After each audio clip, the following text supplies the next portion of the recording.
After 22 years, the new CEO laughed as he fired me. "You'll be nothing without this job." Turns out, he was nothing without me. The day Liam Cross strode through the glass doors of Winford and Grayson, I knew something fundamental was about to shift. I felt it in my bones.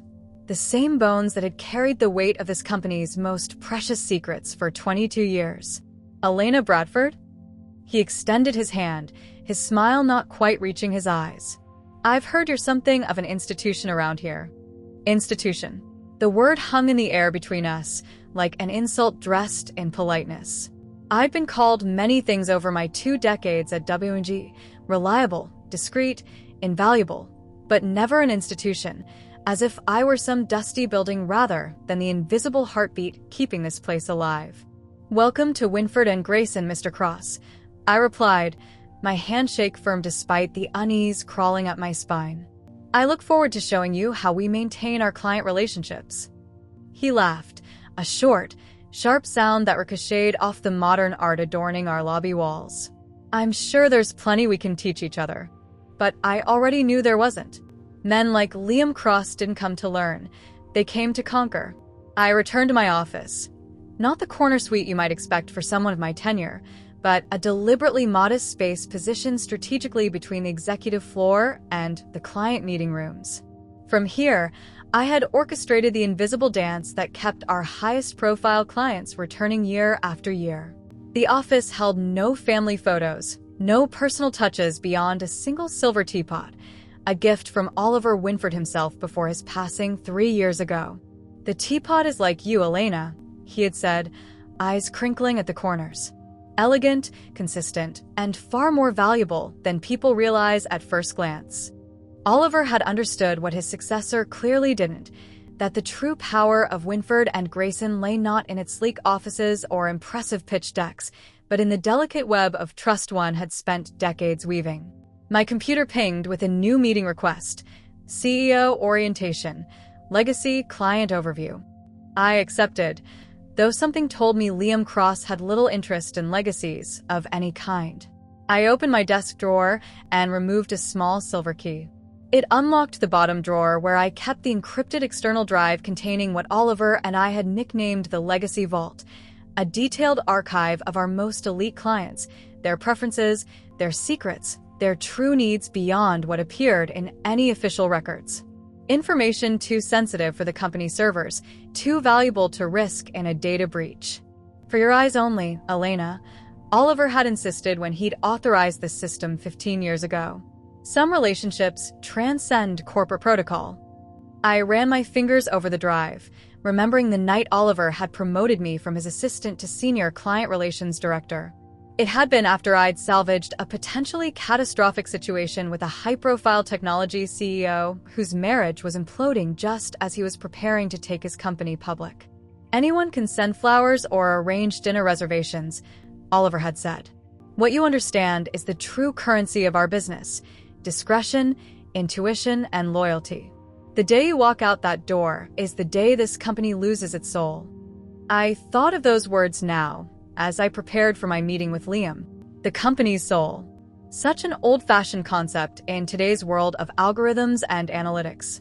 The Legacy Vault contained the kinds of details you'd never find on a spreadsheet: which clients needed to be seated away from each other at events due to unknown-to-the-public feuds, which ones required kosher meals despite publicly claiming no religious affiliations, which executive's assistant was actually his mistress and needed to be treated with particular care.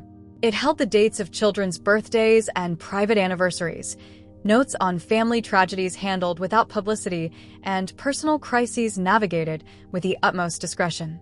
I had managed the quiet exodus of a beloved actress from an abusive relationship, coordinating safe houses and NDA agreements while maintaining her public appearances. I had arranged for a Supreme Court justice to receive specialized medical treatment without a single record linking back to their name.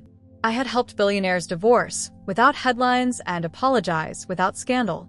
All of it done from the shadows, without fanfare. The Legacy Vault wasn't just client information, it was the silent testament to years of earned trust. My intercom buzzed. "Ms. Bradford, Mr. Cross is ready for you now." I secured the drive back in its place and locked the drawer. Taking a deep breath, I straightened my charcoal gray suit, classic, expensive but not flashy, much like my reputation, and gathered my leather portfolio containing the carefully sanitized version of our client overview. As I walked toward the main conference room, I caught glimpses of familiar faces, colleagues who nodded with respect as I passed. Many were newer, but the veterans knew. They understood that while the brass nameplate on the CEO's door might change, Elena Bradford remained the company's true north. The conference room door was open. Liam sat at the head of the table, surrounded by 3 people I'd never seen before, all young, all tapping on tablets, all wearing expressions of barely concealed impatience. Elena, meet my transition team." He gestured vaguely without providing names. "I've asked them to sit in as we discuss the, legacy aspects of our client relationships." The way he said legacy, like it was a quaint artifact rather than the foundation everything else was built upon. "Of course," I replied, taking the only remaining seat, conspicuously far from the head of the table. "Though some of what we'll discuss is confidential by nature." Liam leaned forward, that same smile that didn't reach his eyes. "Elena, I think you'll find that under my leadership, we're moving toward a more transparent approach. Silos of information don't serve the modern corporate structure." And there it was, the first direct challenge to everything I had built. 22 years of carefully cultivated trust reduced to a silo that needed dismantling. I met his gaze steadily, feeling a cold certainty settle over me. This wasn't just a changing of the guard. This was a declaration of war on the very essence of what made Winford and Grayson exceptional. "Well then," I said, opening my portfolio with steady hands that betrayed none of the resolve forming beneath my professional veneer. "Let's discuss how we've managed to retain a 97% client loyalty rate for over 2 decades. What Liam Cross didn't realize, what he couldn't possibly understand from his spreadsheets and analytics, was that he wasn't just dismissing an aging employee. He was challenging the queen of quiet loyalty. And I had survived far worse than him. 3 months after Liam Cross's arrival, the transformation of Winford and Grayson was already well underway. The quiet, wood-paneled hallways now echoed with constant activity as teams of bright-eyed consultants rushed between glass-walled meeting rooms. The familiar scent of leather and subtle cologne had been replaced by the sharp tang of whiteboard markers and cold brew coffee. I stood in the doorway of what had once been our formal client lounge, a discreet space where I'd calmed nervous CEOs and reassured celebrities before pivotal meetings. Now, it had been converted into what Liam called an innovation hub, complete with beanbag chairs and a ping-pong table that no one had time to use. Impressive transformation, isn't it? Liam appeared beside me, radiating the same smug satisfaction he'd worn since the board had given him carte blanche to modernize our operations. "It's certainly different," I replied, keeping my expression neutral despite the pang I felt at seeing another piece of our heritage erased. "Different is exactly what we needed." He rocked back on his heels. "The quarterly numbers are already reflecting the change. Up 17%. I nodded, though I knew what he didn't, that the first quarter bump was largely due to the renewal of contracts I'd secured before his arrival. The real test would come in the months ahead when our legacy clients began to feel the effects of his improvements. "I've been meaning to discuss the Hemsworth account with you," I said, referring to one of our most publicity-shy billionaire clients. "He's expressed some concern about the new team structure." Liam's smile tightened. "You mean your client is resistant to change? I've noticed that pattern, Elena. It seems many of your contacts are unusually dependent on you personally." The accusation in his tone was unmistakable. "Trust isn't dependence, Mr. Cross. It's currency, one that takes years to earn, and creates dangerous single points of failure." He checked his watch, a gesture he'd used repeatedly during our interactions, a subtle reminder that my time with him was limited and begrudgingly given. "The board agrees that we need to distribute client relationships more evenly across the team. No more one-person silos. Some of our highest value clients specifically requested. We're running a business, not a concierge service." His voice hardened. I've scheduled you to transfer your client notes to the new CRM system by the end of the week. Madeline from IT will help you migrate everything.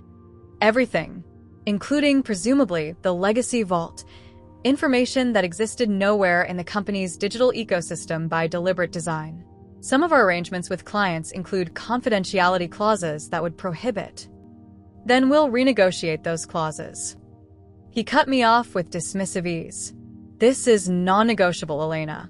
Either the information becomes accessible to the entire client relations team, or it has no place at Winford and Grayson. The gauntlet had been thrown. I maintained my composure, but inside, something solidified, a quiet, cold resolve.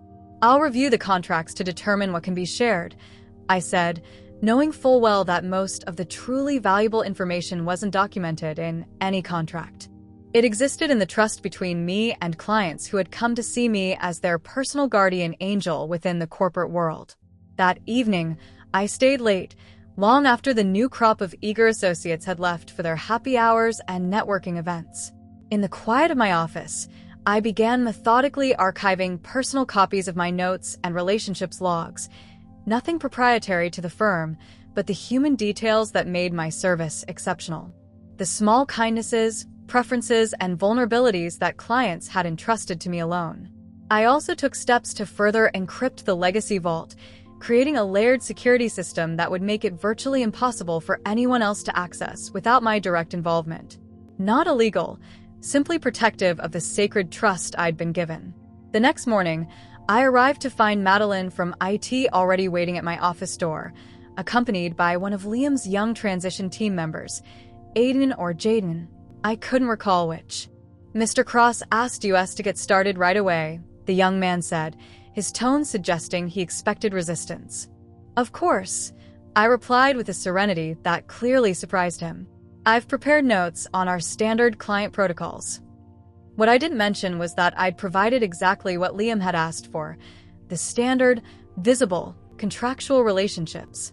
Nothing of the deeper connections, the midnight calls from clients in crisis, the delicate family matters handled with silent discretion. For the next 2 weeks, I played the cooperative veteran employee. I attended Liam's rebranding presentations where he spoke of disruption and agile methodology, while systematically dismantling the very foundations that had made Winford and Grayson trusted by the elite. I nodded at appropriate intervals when he unveiled the firm's new slogan, "Power through visibility," a phrase that would have made Oliver Winford wince. Meanwhile, I watched as Liam populated the client relations department with young, predominantly male graduates from his alma mater, brash, confident, and utterly lacking in emotional intelligence. They approached our high-net-worth clients with the subtlety of telemarketers, mistaking aggression for assertiveness and information delivery for relationship building. The breaking point came during a strategy session for one of our most sensitive clients, a foreign dignitary with complex needs. I listened as Liam's new team outlined a public-facing campaign that would have exposed the very connections our client had hired us to keep private. This approach violates our fundamental promise to the client, I interjected, keeping my voice level despite my alarm. Liam sighed dramatically. Elena, we've been over this. The old model of shadows and whispers is dead. Today's clients want bold moves and public wins. Not this client, I insisted. I've worked with him for 15 years. Discretion isn't just preferred, it's essential to his position. Liam leaned back, crossing his arms. The room fell silent as the younger team members shifted uncomfortably. You know what I think, Liam said finally, his voice dripping with condescension. I think you're a glorified secretary who's had too much power for too long. These aren't your clients, Elena. They're the firm's clients. And it's time you remembered the difference. The words hung in the air, sharp and revealing, not just of his disdain for me, but of his fundamental misunderstanding of what had built this company. I stood, gathering my notes with steady hands that belied the fury and certainty crystallizing within me. You're right about one thing, Mr. Cross, I said quietly. They're not my clients. They're not the firm's clients either. They're people who place their trust in a promise of service. A promise I intend to keep. As I walked out, I knew what had to happen next. Liam Cross hadn't just insulted me. He declared war on everything I stood for. And I had survived far too much to surrender now.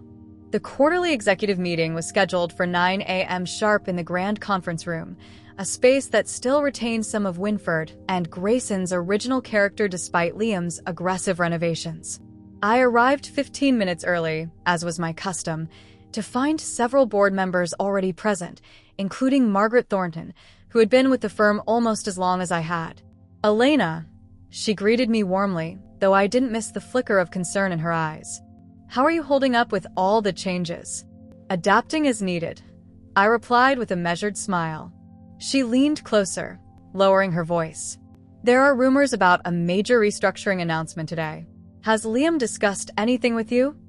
My stomach tightened, but I maintained my composure. Nothing specific. Though change seems to be the only constant these days. By 9 o'clock, the room had filled. The old guard, the few executives who remained from Oliver's era, sat clustered at one end, while Liam's fresh recruits occupied the other, their matching expressions of eager ambition almost comical in their uniformity. Liam himself was conspicuously absent, a calculated power move I'd seen him employ before. At 9:17, he finally swept in, followed by two unfamiliar men in expensive suits. "Good morning, everyone," he announced without apology for his tardiness. "Before we dive into quarterly numbers, I want to introduce Ryan Weber and Daniel Zhao from Atlas Partners. The board has approved their firm to help us complete our strategic transformation. Consultants to consult the consultants." The irony wasn't lost on me. "Today marks an inflection point for Winford and Grayson," Liam continued, his voice taking on a rehearsed cadence he used for presentations. "For too long, we've been held back by outdated methodologies and resistance to innovation. That changes now." A sleek presentation appeared on the massive screen behind him. Operation Fresh Start. I felt Margaret stiffen beside me. Phase 1 begins with streamlining our leadership structure.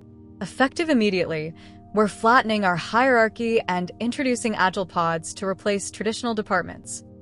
Liam clicked through slides showing new reporting structures, none of which included my position. He hadn't even had the courtesy to warn me privately. I felt eyes shifting toward me, a mixture of pity and discomfort radiating from the old guard.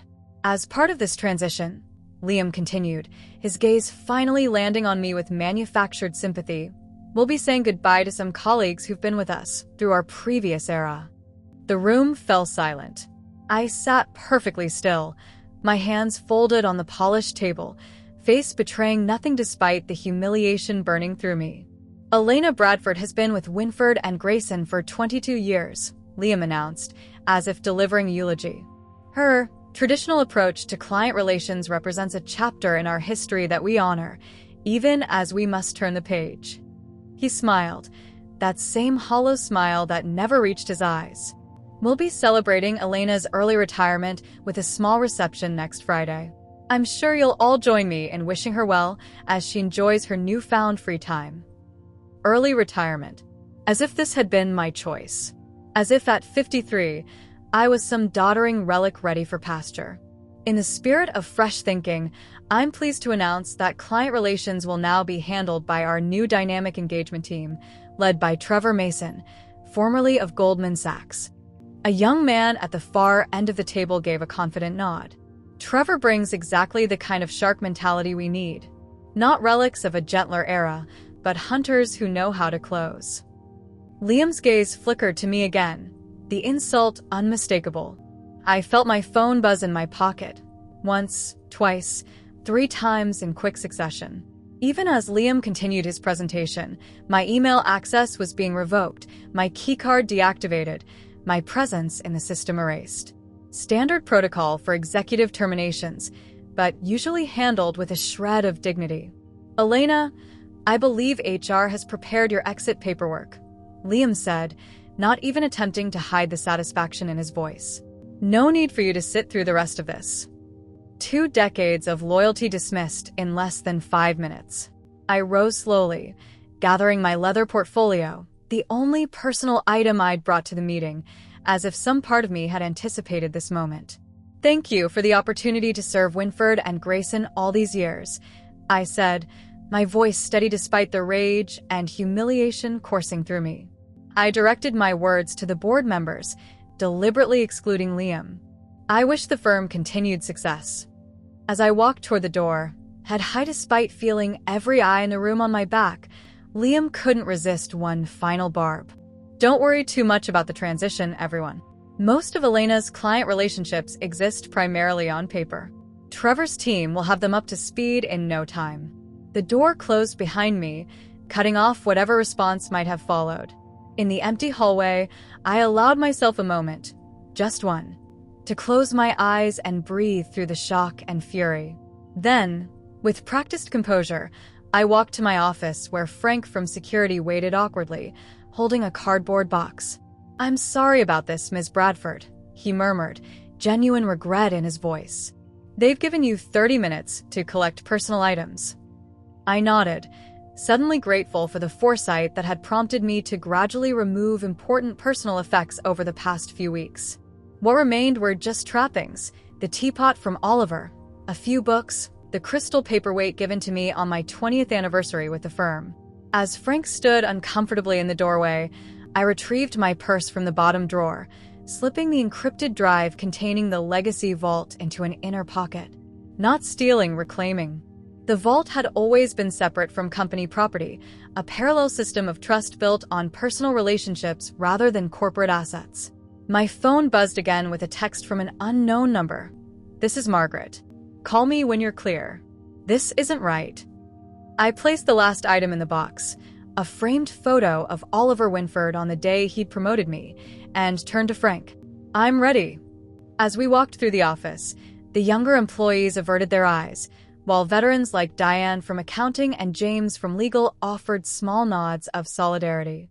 By the time we reached the lobby, my shock had hardened into something else entirely: resolve.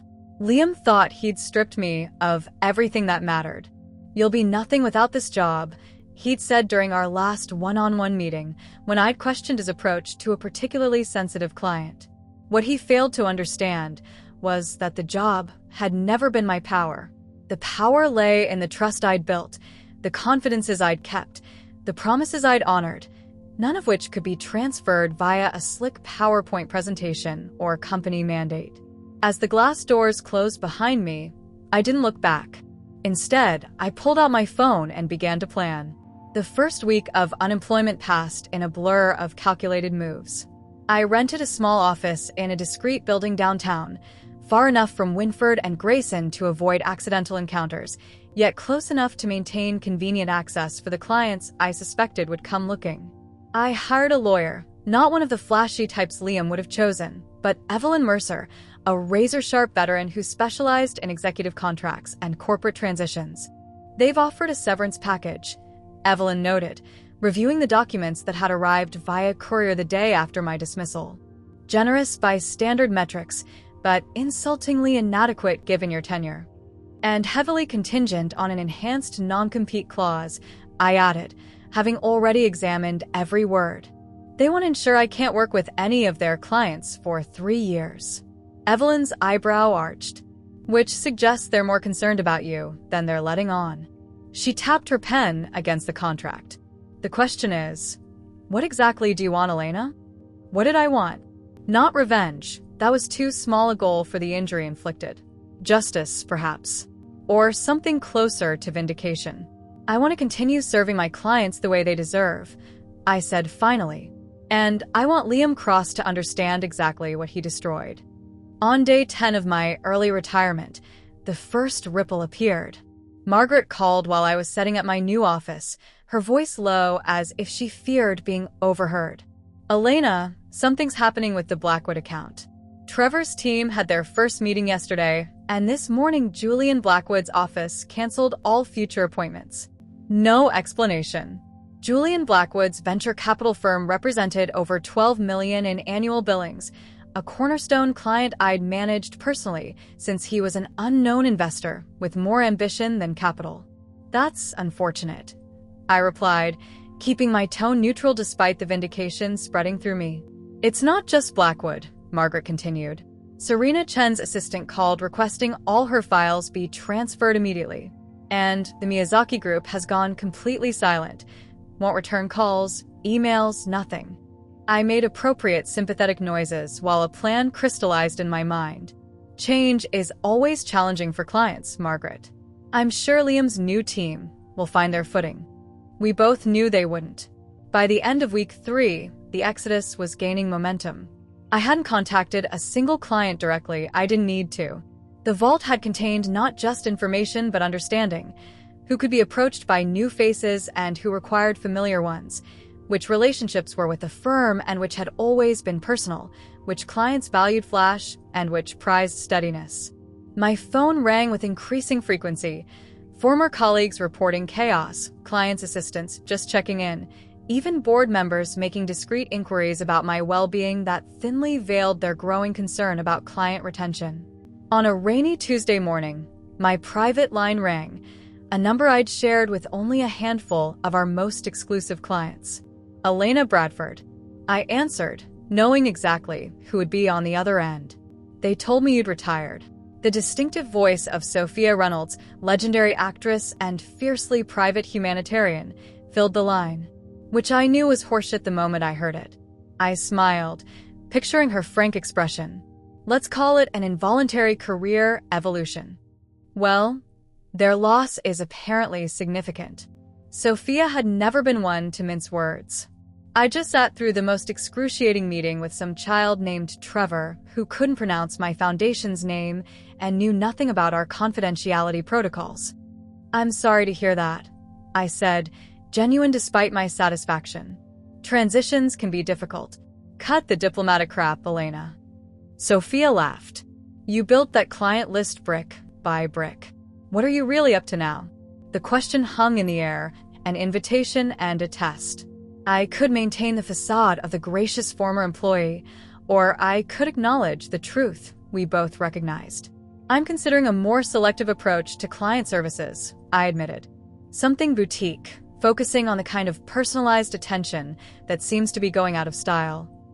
Interesting, Sophia replied, and I could hear the smile in her voice. I might know several people who would value that approach. In fact, I'm hosting a small dinner next week. Nothing formal, just a few friends who share certain privacy concerns. Your perspective would be invaluable.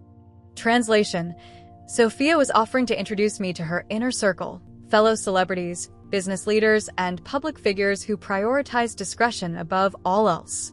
I'd be honored, I said simply. That evening, as I was leaving my office, I noticed a familiar car idling across the street. James from legal, one of the few old guard executives who had survived Liam's purge. He rolled down his window as I approached. I shouldn't be here, he said without preamble, but you need to know, it's bad, Elena.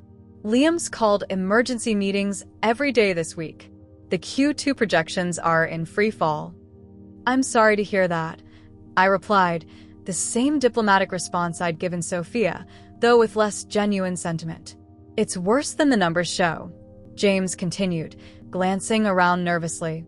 We can't find half the client information we need. The legacy vault. Liam's only just realized it existed, and no one can access it.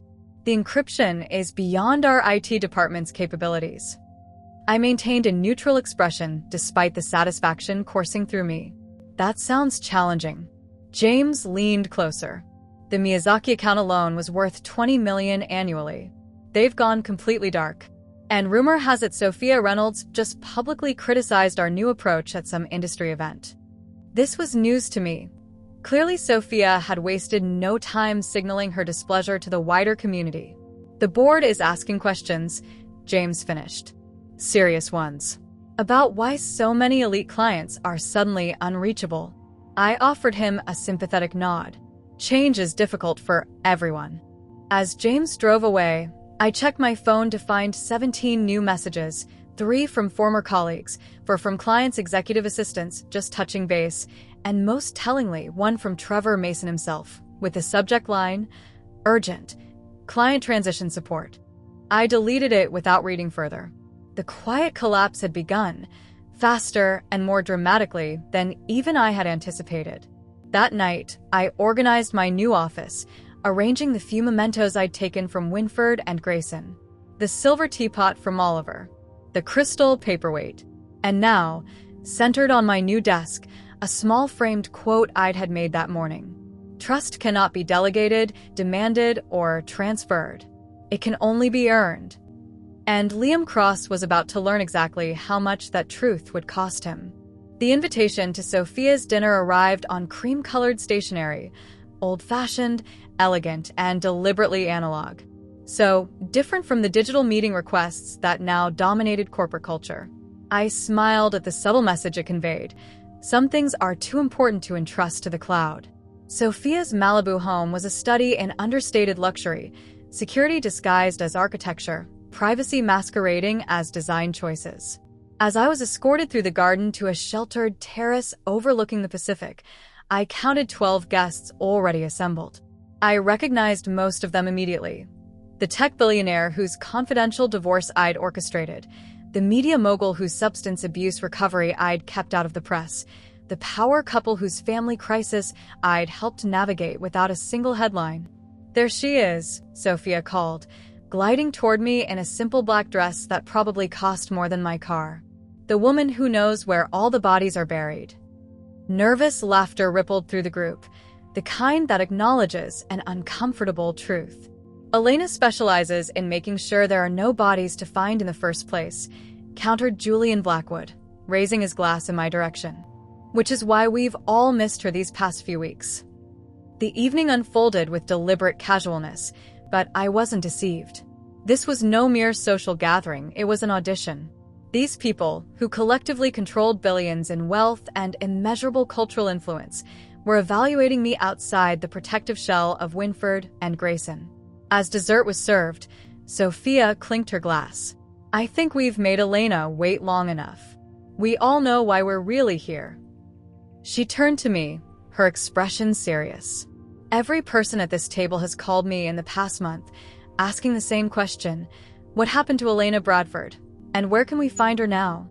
I felt a surge of emotion I hadn't expected, not triumph or vindication, but something closer to gratitude. These weren't just clients mourning the loss of efficient service. They were people who had shared their vulnerabilities with me and found safety in my discretion. "What exactly are you planning, Elena?" Julian asked, leaning forward. "Because, whatever it is, I want my name at the top of your client list." In that moment, staring at the hopeful faces around the table, my path crystallized with perfect clarity. "Bradford Confidential," I said, the name coming to me as if it had been waiting in the wings all along. A boutique agency specializing in high-sensitivity client management. No flashy offices, no unnecessary staff, no corporate bureaucracy. Just the guaranteed confidentiality and personal service you've come to expect. Murmurs of approval circulated the table. "I've secured a discreet office space," I continued, my confidence growing with each word. "Fully encrypted systems, private entrance, and most importantly, absolutely no information sharing between clients. Each relationship remains completely compartmentalized."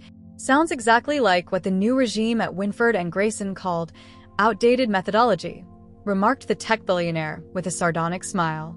"Their loss, our gain," Sophia declared, raising her glass. "To Bradford Confidential. Long overdue." By the end of the night, I had verbal commitments from 9 of the 12 guests, representing over $40 million in annual contracts. Each insisted they would handle their own extraction from Winford and Grayson. I wouldn't need to poach or persuade. They would come to me of their own accord. The following Monday, I signed a lease on a larger office space, still understated, but with room to grow, and hired 2 assistants who had worked with me at W&G before retiring years earlier.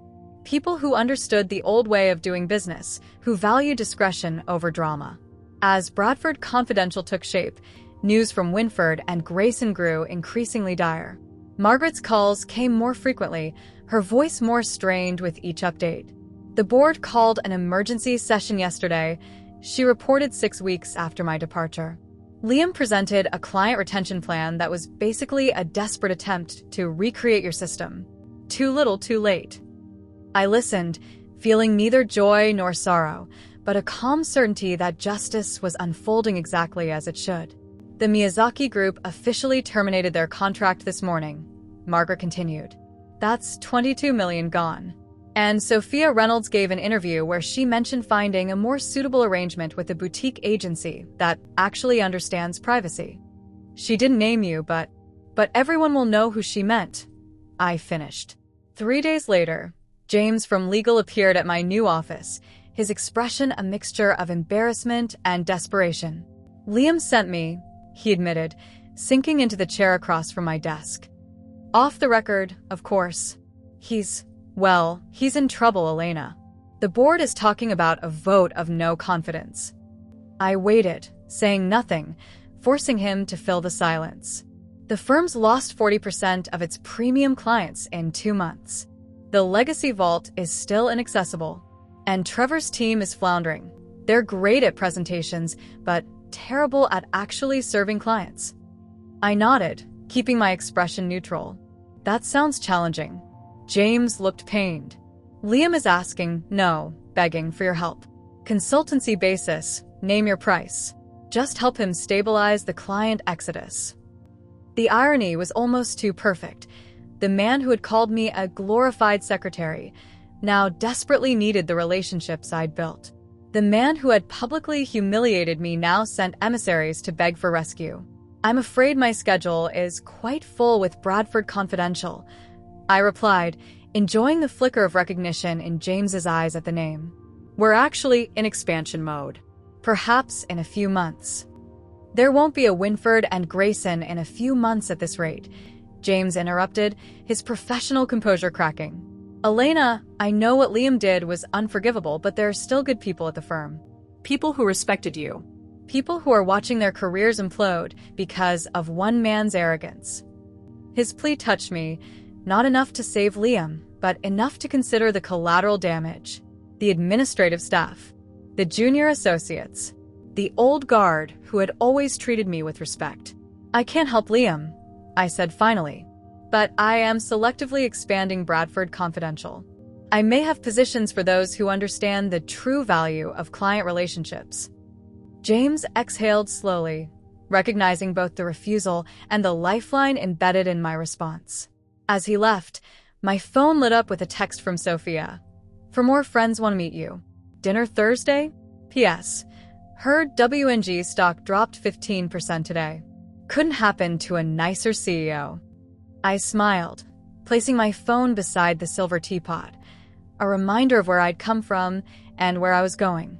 Liam had been right about one thing. A new era had indeed begun. Just not the one he had envisioned. 6 months after my unceremonious dismissal from Winford and Grayson, Bradford Confidential occupied the entire 14th floor of a discreet building in the financial district. What had begun as a one-woman operation now employed 15 people, all veterans of client relations, many recruited from W&G as the firm continued its downward spiral. We operated by a simple philosophy: no flashy marketing, no public client list, no compromise on confidentiality. My office remained deliberately understated, comfortable but not ostentatious, with the silver teapot and crystal paperweight displayed prominently. The only addition was a small digital frame cycling through photos from our recent staff retreat, a weekend at a secluded mountain lodge where we'd solidified our company culture around the principles the corporate world seemed determined to abandon: loyalty, discretion, and genuine service. Margaret had joined us 3 months ago, unable to stomach the chaos at W&G any longer. She now headed our client transition team, helping newcomers understand the Bradford Confidential approach. Elena, she called from my doorway, her expression somewhere between amusement and disbelief. You need to see this.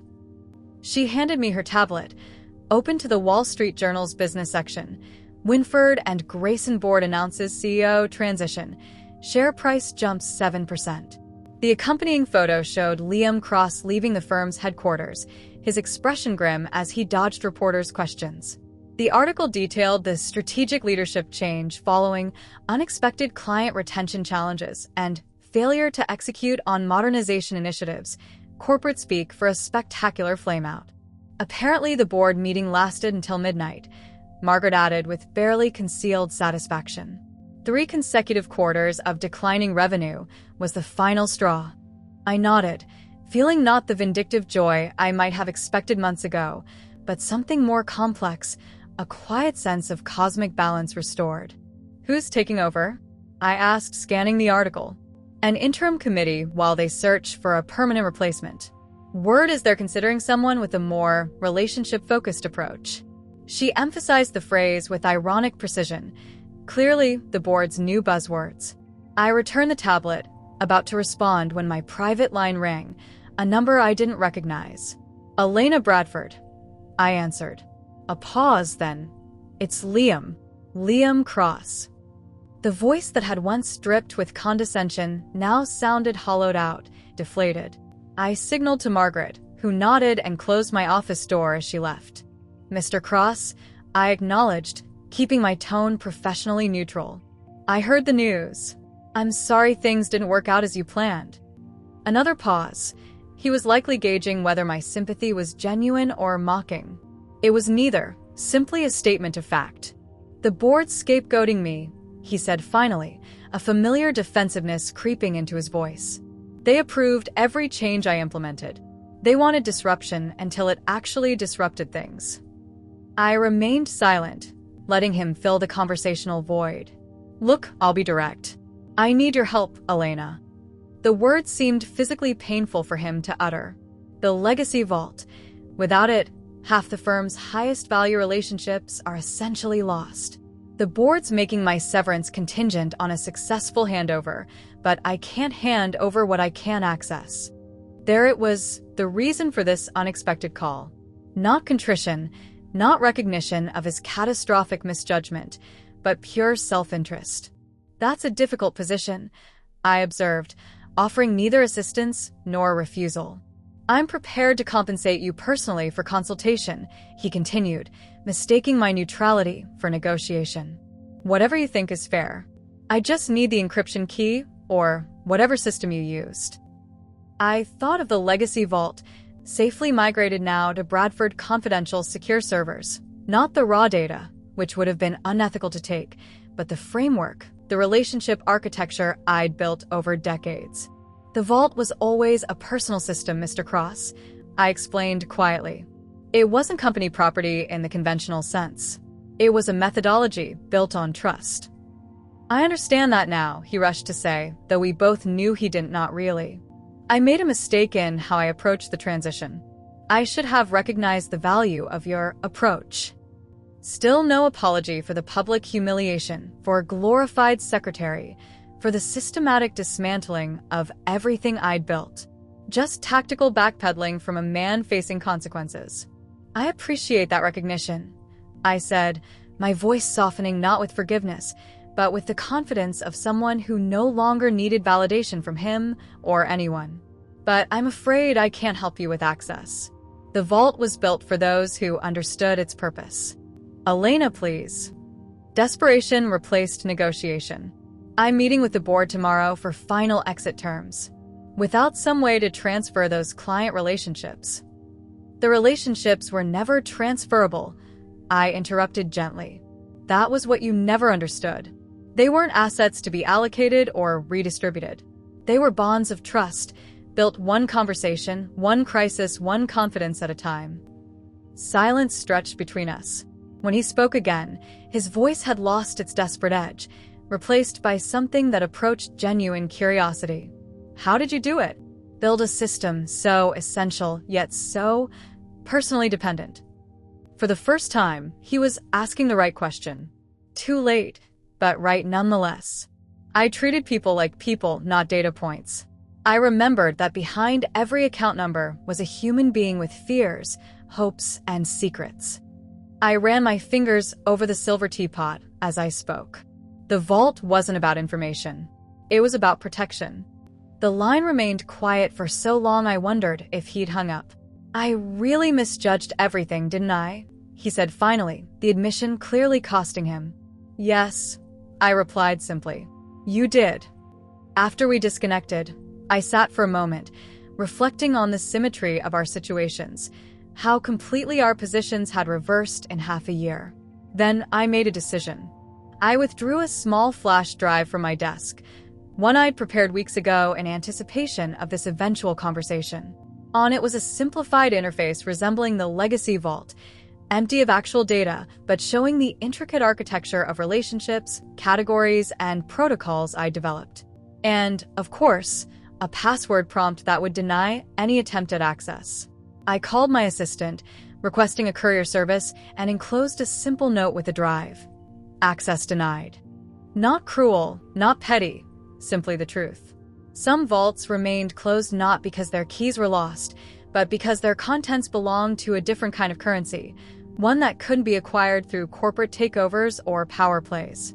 As I signed the delivery confirmation, my phone lit up with meeting requests from 3 new prospective clients, all former W&G accounts who had held out until now, waiting to see how the leadership change played out. Beyond my office window, the city stretched out in the golden afternoon light. Not just a view anymore, but a vista of possibilities, a landscape I now navigated not as someone's loyal lieutenant, but as the architect of my own design.